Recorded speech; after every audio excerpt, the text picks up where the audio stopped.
edit it, right? So yeah, just cut out the part where I'm saying We were editing the previous podcast and it's like, damn, I didn't know that they say a lot. Yeah. So it's recording? Everything's good. Okay, so Emme, could you introduce yourself to the Creating with Purpose?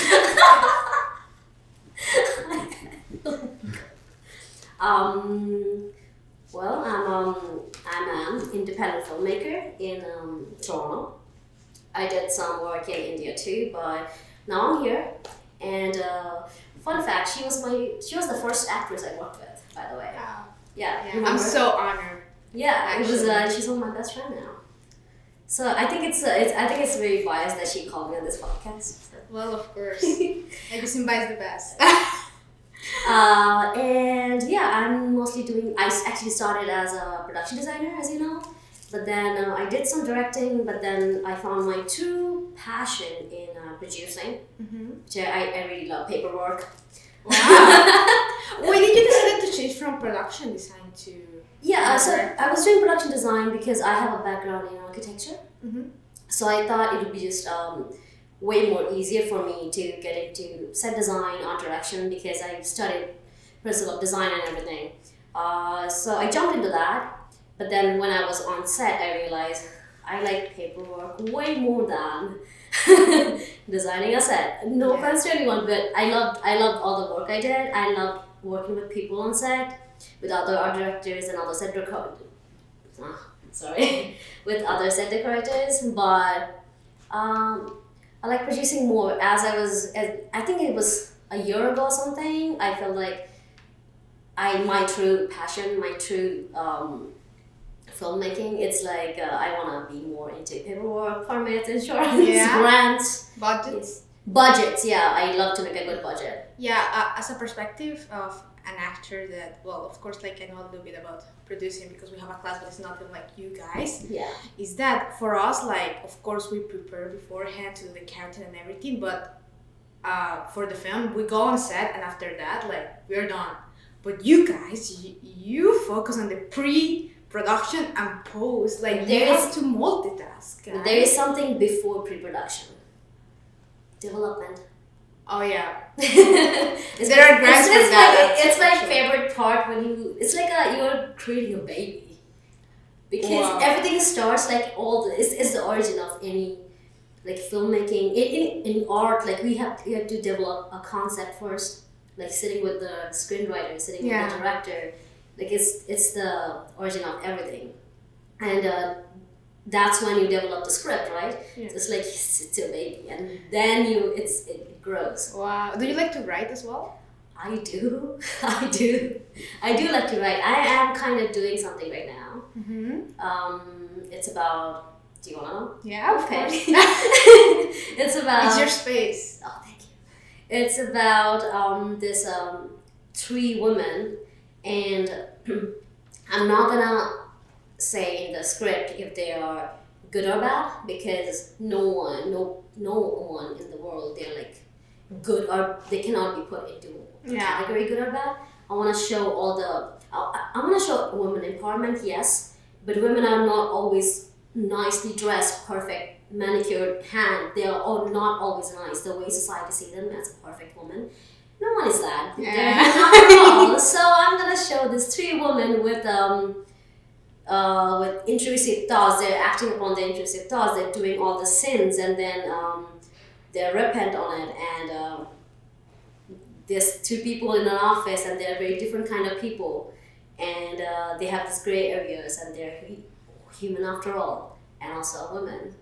Wow. So it's about these 3 friends. How did you come up with it? You're not gonna believe. It's actually like partially from a real incident. Okay. Involving Estefania. Estefania is an amazing friend of us. Yeah, she should be also in the podcast. Yeah. When she'll be here. When she comes, I'll invite her. Exactly. She's in Mexico, so. But she's gonna be in Toronto pretty soon. Yeah. Cool. So it's inspired by Estefania, and the main character is kind of based on her. Yeah. So it's about all the gray areas of a human being, especially a woman, and all the things they put through. stuff like Wow, that's amazing. Well, congrats. Also, like, I wanted to talk with you because how I told you I'm a little bit of a stalker, and I know you love books, and you have a book Instagram page. So I want to talk to you about like the book to screen adaptations. So for you, what is the best book adaptation you've seen? What's the best? I cannot even fathom the whole idea of like, what's the best? It's like asking what's your favorite film or favorite song Yeah. because it changes all the time. But I'm gonna talk about the recent one that I rewatched. Mm-hmm. It's a movie called All of Us Strangers. It's a book adaptation. It's by a Japanese author, Mm-hmm. and the novel is called Strangers. Uh, it's not the exact copy Yeah. of the story because the setting of the book is in Japan. Yeah. But the director, Andrew Hay, the way he done it, he rewrote it, Mm-hmm. and he set the story in London. I don't want to spoil anything because I want everyone to watch it. I recently made one of my friends watch it, Mm-hmm. and when I was watching it in the theater, I have read the book, by the way. Okay. Like, I read books sometimes when I get time. I used to read more, but not anymore. Anyway, so when I was watching it in the theater, and I was like, okay, I wanted to cry so much, and I did. And I was like, oh, I'm so embarrassed because I'm like bawling my eyes out. This is too much. Like, I haven't cried this much. Yeah. And I hear other people, they are, Sobbing. sobbing. Yeah. Actually, do you think like books should be like films should be 100% loyal to the book? Because I feel it's actually very hard. Because there are different media though, but I Yeah. know there is like a little bit of debate if a story should be 100% accurate. Yeah, a series like, let's say, Lord of the Rings, Harry Potter, there's like a fandom in Tumblr or Reddit. They always talk about, oh, this is in the book, but it wasn't in the film. Again, if I'm talking about this novel I just told you about, the story is adapted from it. Adaptation Yeah. doesn't have to be a direct translation. Adaptation can be loosely, or it's how I interpret a book can be different from how you interpret a book. Yeah. So if I'm making a film on it, it will be personalized and customized. Yeah, of course. Also, like I feel something very hard for book adaptations is that in the book you have this tool that is to know what is the character's internal monologue. No, they Yeah. describe kind of your feelings. Yeah. That's very hard to translate to film. Yeah, you have to exactly. use other tools Yeah. because the internal monologue can be in the actor, Yeah. but it's not like specifically written like it's in books or even like manga. Yeah. Anime. Yeah. Also, like when you are reading a book, you are the main character or the protagonist because you are reading the book as, sometimes it happens like when I'm reading from someone's perspective or someone's point of view, I am in their shoes at that moment. I am living their life. So when I am trying to make a movie out of that, I'm gonna, like, some of my character traits will be there. Absolutely. Otherwise, did you really read it or did you really feel it? Yeah, of course. So the writer or the director, if he's writing, it's always become so personal when they're adapting something. For example, again, because I talked about the movie All of Us Strangers, the house where he shot the movie was his childhood home. Okay. Because the story resonated with him and he wanted to, like, it was a token of nostalgia for him. So it's like, it's great to see when directors take a very personal way, they try to state the value of a film through that book. He's not abusing Yeah. the privileges that is given, the rights of the copyright of the making the film. But it's in a good way. Yeah. It's not a drastic change, it's something just personalized. Yeah, of course. Is there any book that, well, I don't know if it comes to your mind that you would love to adapt? Me? Yeah. Okay. Even if it's as a producer and selling the team or as a director? I actually did try one of the book. Which one? Okay, I remember when we were, I think in acting too, did you guys have this class called Copyright and Entertainment Law? Bruno No, taught we it. didn't, but... Bruno taught it. Really? Oh yeah. Yeah, I remember. So that was in TFS. So I was very much interested. I'm still now into adaptation, as you know, because I yap about it a lot. And he was like, my professor was like, why don't you like try to do something with it? Even if you don't get the copyright, you will know how to do it, the process. So I did that. There's a story called Birthday Girl by Haruki Murakami, and it's a short story. Yeah. And I really want to adapt that into something. And the story is very surreal without any proper ending. I do want to give it an ending, but not to take away the originality of the story. I did the whole process, like how to do copyright. I reached through my professor. I reached out to the talent agent, or not talent agent, the publishers, Okay. and they did send me an email like, no, we are not looking for blah blah blah. I don't know one right now, or at least like let's say 2 years back, I did that, and I was a student, and they're not gonna give me a rights of Haruki Murakami for God's sake, the god. A copyright to me, to a filmmaker who was just starting out. Maybe it's after some years, but I know the process now, like what to do. Yeah. You know, that's all that matters, because second time I'm going to do it, I know what to do now. You know, to ask for copyright. So the Birthday Girl is one of the story I really wanna make a film about. Yeah. Hey, that's so cool. I have a question because actually, there are many book adaptations that I love, but right now one that came to my mind, and it was like, I cannot say it's so embarrassing, but it was like, no, it's my guilty pleasure. It's Bridgerton, that is adapted from books. I know. But I want to ask you, do you have any guilty pleasures? I went to the premiere, by the way. Really? I remember. The actors. Huh? They were there. Damn. The So third jealous. season. The third season, yeah. Yeah. I was all dressed up. Oh yeah, I remember. Like everyone was like so. I fancy, was like, in all black though, but then I did like a whole anyway. Forget about that. Yeah, okay. So is that your good? It's not a guilty pleasure. Don't feel guilty about your pleasures. Right? It's amazing. I mean, everything about that series is amazing. I love the second season a lot. Second season. Oh yeah, Kate it's Sharma. really good. Oh, she's really good. And what I like about this series is like the couple's chemistry, and I find that sometimes. And I would like to ask you, because I know you've been in the casting process, like as a casting director, how do you guys manage to like? What is the process to cast actors that are gonna act as a couple? Like, is the chemistry already there, or do you work through it? I'm gonna there are two answers here, part one, part two. First one is very snobby. Sometimes you just get very lucky, and it just magic happens. And when they're there, like, whoa, this is what I imagined, and actually more than that. But sometimes you have to work through it, and you have to try till you see the chemistry between them. But most of the time, you just know it. When you see a character, when you see an actress, you know what's the character for them. Yeah.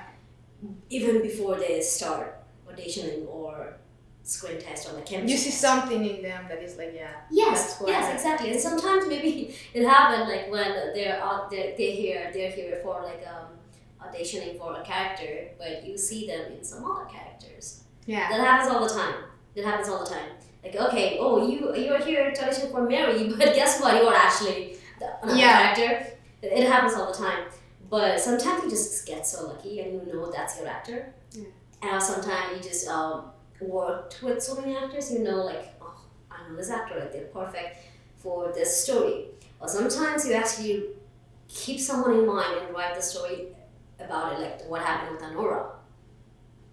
Tell me the story, I don't know. So Sean Baker watched Once Upon a Time in Hollywood, Tarantino, and he literally wrote the screenplay of Anora, keeping for Mikey Madison. Wow. Like keeping her in mind, like he wrote it for her, like. There are so many cases like that. Exactly. So that is like a great thing. If you know an actress or actor and you know they're willing to work with you and you're just writing for them. Yeah. Then you don't need to read the audition. You just writing for that's the luckiest thing. Yeah. I love it. And what do you do when you don't get that lucky? Like, how do you get the actor to the place that you want to be? Like, I know there are different types of directors. What's your process like? well, you try hard. You try harder, I guess. That has never happened yet. But, well, if you're not, what do you mean? Like, if you're not getting the acting from them, or like the chemistry I mean, between- like not even the character, but for example, I don't know. Sometimes you guys have like in mind how the actor wants to how he should portray the character. Mhm. How do you get them to get there? Because for example, I hear a lot about many good directors that also take like acting classes to get to know about How many actors times work. how many times have you talked about this? Like, teach me acting because I know nothing about. But actually, I feel it would be very useful, such as Yes. For example, in my acting classes, I have the luckiness of like having like producing and directing classes is nothing like what you guys do again, like. Oh no. Anything, but at least we have like a knowledge first of all to appreciate every single position in crew because every person works so hard on set, but also it gives us like kind of like an understanding of how a set works and how we should like act and the difference between acting in film and acting in theater. Yeah. So I feel like actually directors would benefit a lot from that. Oh, I know. Trust me. I'm just waiting for you to come back about it. Like, okay, this is your day. Start your training on acting. I'm like, okay. I promise I'll study more and I'll teach you. I'm ready to teach you budget, okay? Really? Yes! Oh my god, I struggle so much with numbers. Really? But I feel like I'm a good learner. Like I could know learn. you are. But I don't know, like it's so many You are a things very to good think learner. about Remember it. when you did, like, I was a production designer and you were my director? I did production design without not knowing anything. But you were pretty quick. Oh, we went shopping for it, remember? Yeah. You were really good. Yeah, well, it's also about like I feel like being on set is also being aware of what's happening in front of you, right? Like, because there are moments where you are just like waiting. There are moments where it's like, yeah, right now, damn. Yeah. And And for actors, I guess they wait a lot. damn. Right? Like, Yeah. like I feel like this is what I've observed for actors. Most of the time on set for them is waiting, Yeah. right? Or just retake. Yeah, that's so true. And you have to, like, for example, when you are retaking or before going there, you have to, like, get some tactics to stay in the moment, like, to not lose that character. Yeah. So, wow. Yeah, it's very interesting, actually. Would you I've like seen to you act? directing. Oh, look at that. No, I don't know. I'm kind of scared of being on camera. I am. Thank you so much for accepting me. I am so scared of being on camera. I don't know how you do it. You know, actually, I talked about this in my previous podcast with Jessica. One of the biggest fears in humanity, even more than that, is public speaking. So, and there are actually people, even non-actors, that just take like acting lessons or on camera lessons just to feel comfortable, like making a presentation or a pitch, like in the corporate world. Yeah, you know what's the hardest thing? Even like public speaking, I'm okay with it. And we were in the same class. You have seen me doing presentation and stuff. Like, I'm not scared of that too much. Or even like public speaking, not too much about that. But when I'm acting, I'm portraying someone else, someone else's mind, someone else's character, and I feel like my own personality will intervene with it a lot. And I wouldn't be truly will portray the characters I'm supposed to. Really? Because in our acting classes, they told us that to use those traits, like we have different personality traits. Yeah. So to use those traits that you think the character would have to portray it authentically, like to not lose that personality. Now I want to act. Yeah. In which genre would you like to act, or what kind of movie? I feel like dark comedy, something satire. That would be so fun. Like I feel like actors who also do sitcoms, they have so much fun because actually after those sets you get a feeling. But when it's something very deep and very draining emotionally, Then you finish exhausted. Yeah. I think also like sitcoms, like people who work on sitcoms, like many, what are the names on sitcoms, like let's say How I Met Your Mother or Friends or Two and a Half Men or Big Bang Theory. They on sets they become friends. Yeah. Like they become best friends. That doesn't. It mostly happens with sitcoms, I believe. Look. Because it's just they're enjoying so much. Well, you of know. course. And it's like a family. Just Yeah. laughing and- That's nice. Yeah, that's the dream. I recently actually rewatched. Not recently. Was it yesterday? Yesterday or day before yesterday. I rewatched the second season of Fleabag. Uh-huh. I love Fleabag so much. Like I I haven't watched it. Yeah, I need more, how do you say, film culture. I'm actually accepting all the recommendations that you want to give me. Fleabag is a must watch. Like for everyone. Especially if you're a woman. You have to watch Fleabag. Sometimes I'll just rewatch second season a lot because one of my favorite actor, Andrew Scott, is in it. He's not in the first season. Can you give me, without a spoiler, like a little of...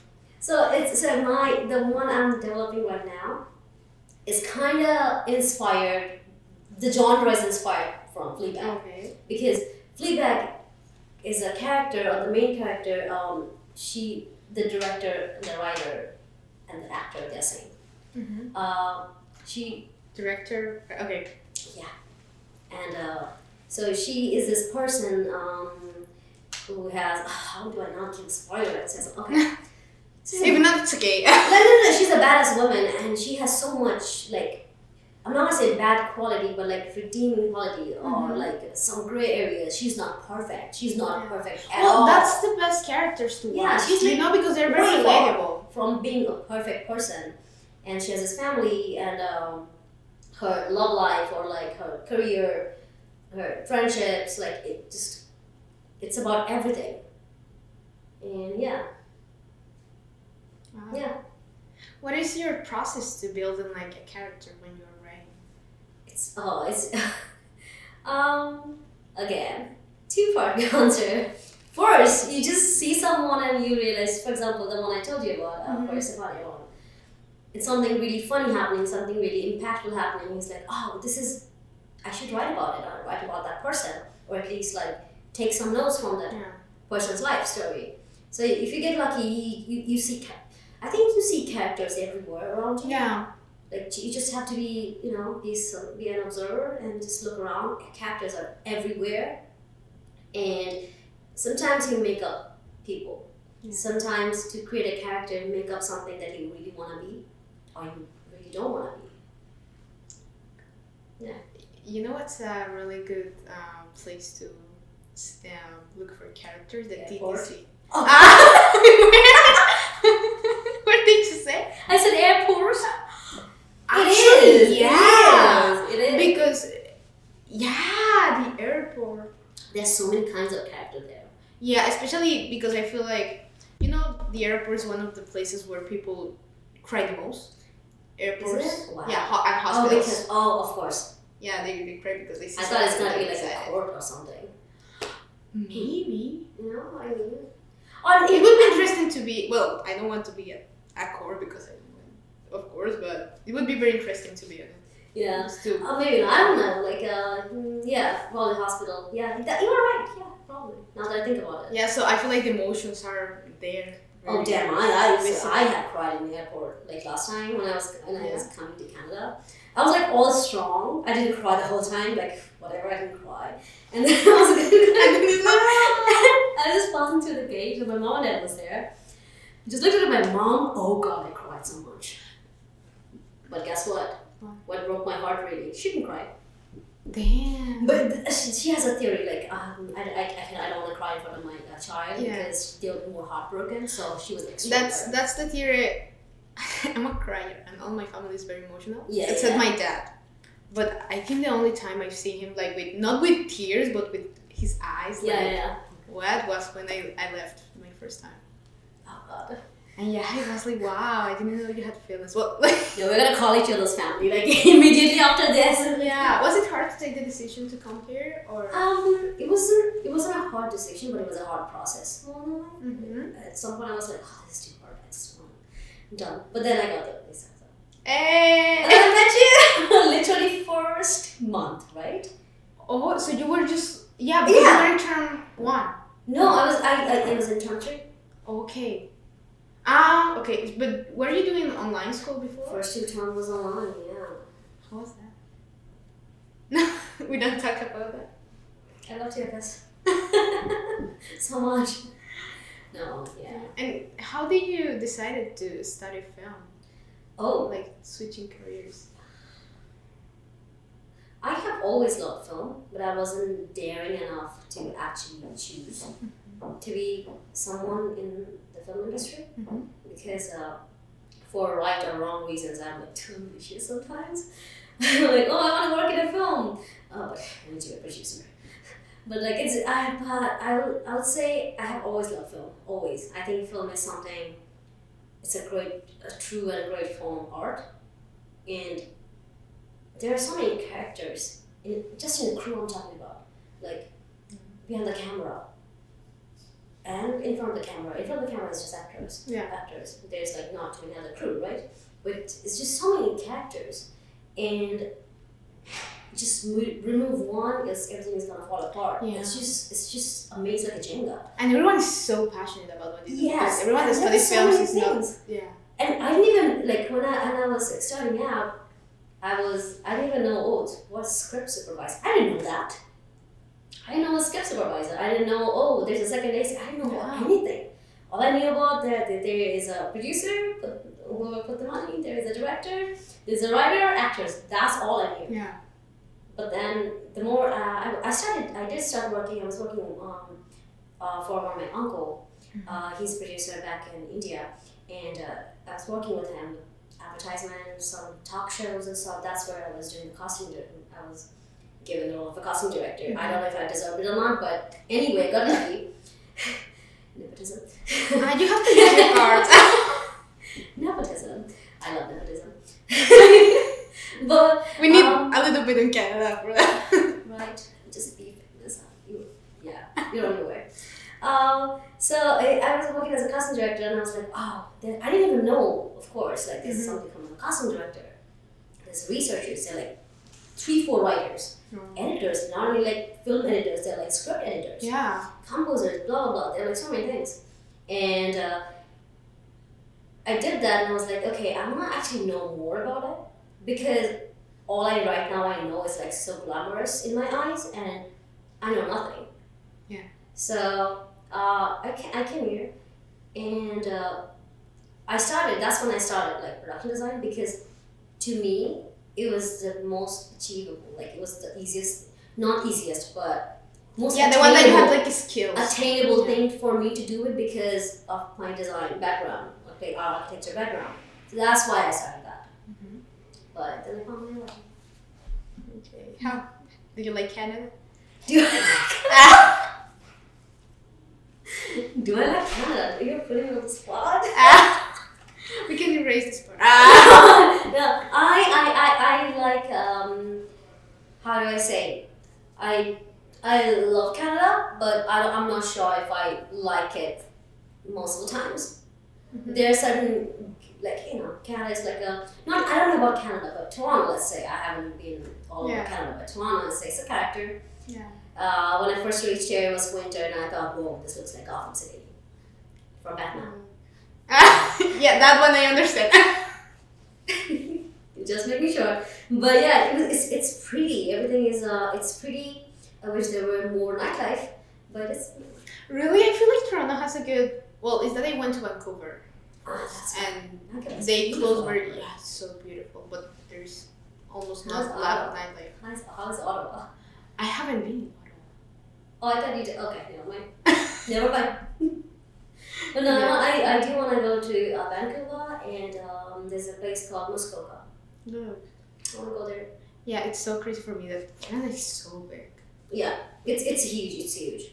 I do want to see some like in Newfoundland, some coastal areas. I do want to see. I miss the ocean. Oh yeah. I miss ocean so bad. I don't know. But I love Do Toronto. you used to live close to the ocean or? It was pretty close to my hometown. Wow. And I went to boarding school, so it was just beside the beach. Wow. So that's why I just miss the air, the salty air. That's my dream, to live in a place close to the beach. Your hair is not gonna be that straight anymore. No. If you do, it's No. gonna be curly. Yeah, no, Like it's gonna be very with a lot of frizz. Yeah. Because it's naturally like that. Is With it? a lot of frizz. I just straight it sometimes, so it looks presentable. You look pretty either ways. Thank you. Thank you so much. But I wanted to ask you. Thank you so much for coming. I wanted to ask you the last question. What are the things you are the proudest of? I think this is gonna be so cheesy, but I have met some amazing people. So it's like I've created this home away from home. Yeah. I mean, I think to survive, we all need close people. I'm not talking about just family or friend, but there's people in between. They're not your family, but they're more than your friends. Yeah. Like children of them. Thank you. Yeah, no, it actually feels like it because Yeah. you come here, you don't have anyone. Yeah. And actually building a home, it's hard. It's so hard. Building connections, like meaningful ones. Yeah. Especially when you're like very busy and, Yeah. and trying to manage all the paperwork. And Yeah, and when you click with a person, you just click, because the first time we worked, it was my first project here, and guess what? There were like, three more actors, Mm-hmm. and in the crew there were like 2 more people. Mm-hmm. I don't have any touch with them. Like I'm not in touch with them, Mm-hmm. but only by you, yeah. Wow. So thank you. we just clicked, and I think some people you meet in your life, and Well, it's they're like, meant to be like your family. yeah. You know what I Totally. mean? It's just when I see you, I'm like so happy every time. Me too. I'm really grateful for all. Especially because I also love your style, so I'm like, what I can copy. I love your pants. It's always amazing. Like you have this in white too. Oh yeah, I have this in white. They're from Colombia. Support Colombian brands. Yeah. And I love to go to thrift shop with you too. And That's shopping so cool. for art and stuff. Yeah, you have to have a lot of time for that. Oh god, yeah, the whole day. Yeah. And it's amazing. I also like to read scripts with you, like whenever. We have done that a few I times. have to do it. I love it. I love it so much. I like Yeah. to see you acting. It's really nice. Thank you. And I love to see you producing and directing and doing everything that you do, and you guys in filmmaking do. Like, you guys are amazing, and I admire you so much. We were gonna do so much more. Yes. Okay. Thank you so much for coming. You're welcome, Thank and you. thank you. No, you're welcome. Bye.